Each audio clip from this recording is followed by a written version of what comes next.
네, 이번 질문은 집 밖에서 혼자서 걸어서 이동한 지 2년 정도 된 5살 아동의 어머님의 질문인데요.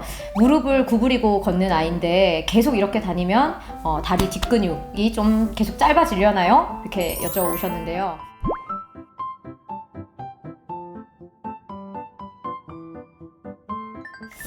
먼저 답부터 말씀을 드리면 이 친구 같은 경우에는 그럴 가능성이 굉장히 낮습니다. 왜냐하면요, 이 친구는 저하고 한 2년 반 정도 치료를 해왔고요.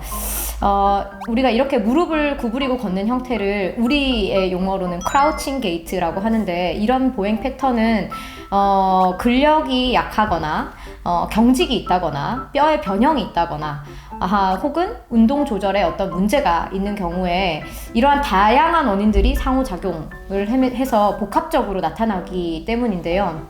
주로 뇌성마비 친구들의 경우에는 워커를 가지고 걸어야만 걸을 수 있는 정도, 그러니까 손상 정도가 좀 심해서 여러 군데에서 경직이 나타나고 체관 안정성이 많이 떨어지는 경우에 주로 나타나게 되는 형태이고요. 질문을 주신 우리 친구의 경우에는 운동 조절의 문제로 인한 보행 패턴에 해당이 됩니다. 그래서 이 친구 같은 경우에는 3살이 넘어서도 재활의학과에서는 단순히 그냥 발달 지연으로만 진단을 받고, 다행히도 가족 모두가 협조하시고 이해를 하셔서 3살쯤에 진단명을 겨우겨우 찾았습니다. 네, 이 녀석 같은 경우에는 유전자에서 희귀변이가 발견이 돼서 손의 기능에 제한을 갖는 것으로 확인을 받았고요. 이렇게 손해가 하는 일이 내가 계획한 운동을 내가 제대로 실행했나? 이렇게 비교해서 조정하는 역할을 하고 있거든요. 그래서 이 기능에 문제가 있는 친구들은 내가 계획한 대로 실행을 했는지 안 했는지를 잘 구분이 안 되기 때문에, 혹은 속도 처리가 굉장히 느리기 때문에 속도, 타이밍, 힘 조절 이런 부분에 있어서 어려움을 겪게 됩니다. 그래서 이 친구 같은 경우에는 전반적으로 근긴장도, 자세 긴장도가 평균보다는 살짝 떨어지는 저긴장도 범주에 속하고요. 스스로 무릎 펴는 힘은 나쁘지 않습니다. 다만 이렇게 손의 기능의 문제 때문에 펴는 힘을 좀 써라고 뇌에서 이렇게 신호를 드린다고 하더라도 근육이 그래 펼게 라고 근활성을 하는 데까지 걸리는 시간이 우리 전형적인 친구들보다 길게 걸린다는 거죠. 그렇게 지연이 되다 보니까 아이는 빨리 걷고 싶고 빨리 달리고 싶고, 이러다 보니까 보행 효율을 높이기 위해서 그 지렛대를 짧게 갖다 쓰기 위해서 이렇게 구부린 패턴으로 보행을 하게 되는 경우인데요. 이러한 경우에는 근력을 유지할 수 있도록 근력 증진 운동 해주고, 그 다음에 운동 조절할 수 있도록 계속 학습을 할 수 있도록 기회를 준다면 어머님께서 걱정하시는 근육의 짧아짐, 이렇게 갈 가능성은 아주 낮습니다. 어제 제가 어머님한테 이렇게 영상 보여드리면서 이렇게 한번 해주세요 라고 말씀을 드렸는데, 이게 스스로 능동적으로 무릎을 쭉 끝까지 다 펴는 연습이 되기 때문에 이러한 훈련, 활동 위주로 좀 해준다면, 자, 발가락 세우고 무릎을 펴니다. 자, 발가락 이렇게 세우고 무릎은 쭉 다 펴세요. 네, 좋습니다. 여기 지렁이 나오게 해주세요. 네, 천천히 무릎 구부리시고요. 무릎 구부리시고요. 또 갑니다. 둘, 쭉. 좋습니다. 또 셋. 잘합니다. 또 5. 딱 힘주고 무릎 다 펴. 무릎은 다 펴고 발가락 세우고, 발가락을 딱 세워주세요. 무릎 다 펴고 여기 지렁이 일로 이사 갑니다. 앞서 설명드렸던 것처럼 이제 요 아이 같은 경우는 이제 운동 조절에 문제가 있어서 보행 패턴에 이제 변화가 있었지만, 보통 이제 경직이 있는 친구들은 되게 근육이 늘었다 줄었다 하는 능력이 많이 떨어지기 때문에 되게 몸이 로봇처럼 이렇게 뻣뻣하게 이렇게 삐딱삐딱하게 이제 걷는 경우가 되게 많은데요. 그렇게 되면은 이제 아이들이 키랑 몸무게가 계속 늘면서 아이가 성장을 하게 될 텐데, 이 근육은 그대로 이제 뻣뻣하게 늘어나지 못하게 잡고 있기 때문에 상대적으로 뼈가 더 늘어나니까 근육 길이가 그대로만 돼도 짧아지게 되는 거죠. 그렇게 되다 보면은 더 삐딱삐딱해지고 더 다리가 안짱다리가 될 수 있고 발목이 틀어질 수 있기 때문에 최대한 그 길이를 확보하는 게 되게 중요하다고 생각합니다. 만약에 그런 경험이나 그런 활동량이 떨어지게 되면은 충분히 뒷근육이 짧아질 수 있다고 생각을 합니다.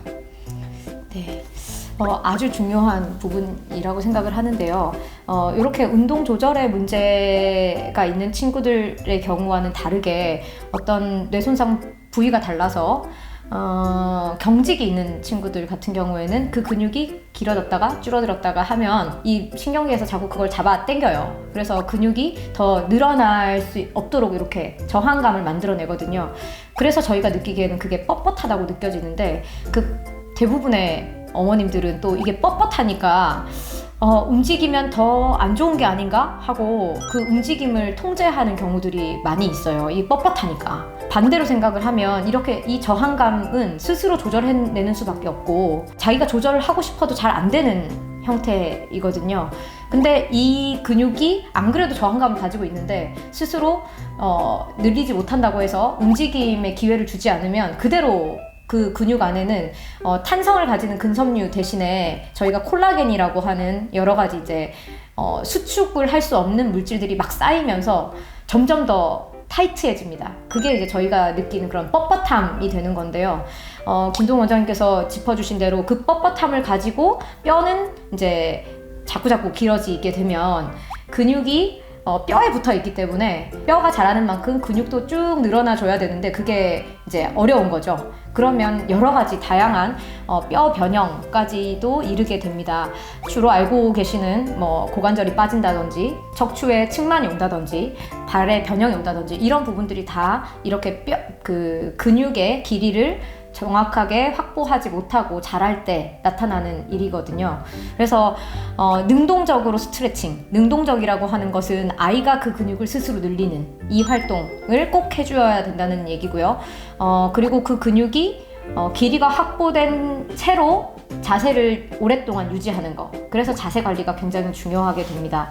외부의 어떤 힘을 이용해서라도 그 근육이 계속 늘어날 수 있는 기회를 반드시 주셔야만 나중에 정형외과적으로 어떤 그 근육을 길게 만들어주는 그런 수술로 가는 그 확률을 낮출 수가 있습니다.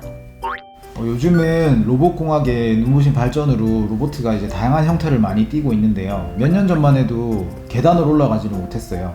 왜냐면 딱딱한 구조로 되어 있기 때문에 우리처럼 근육이 이제 늘었다 줄었다를 해서 그에 맞춰서 대응을 해야 되는데 그럴 수가 없어서요. 그래서 이처럼 근육의 길이와 탄성을 가지지 못하면 일상생활에서의 다양한 환경에 우리가 대응해서 이렇게 움직임을 가져가기 어렵기 때문에 아이들이 성장하는 데 있어서 근 길이의 확보와 이를 유지하기 위한 근력 강화 운동은 되게 필수적인 요소라고 생각합니다.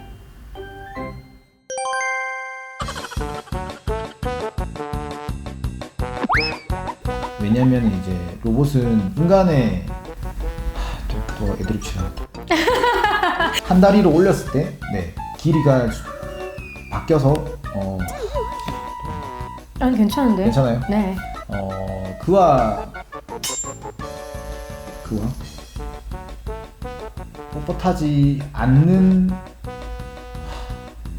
라고 하면 될까요? 한번 다시 해봐요. 어렵다. 예, 우리 PD쌤 이거 얘가 또 왔네. 잠시만. 방금 딱 떠올랐는데.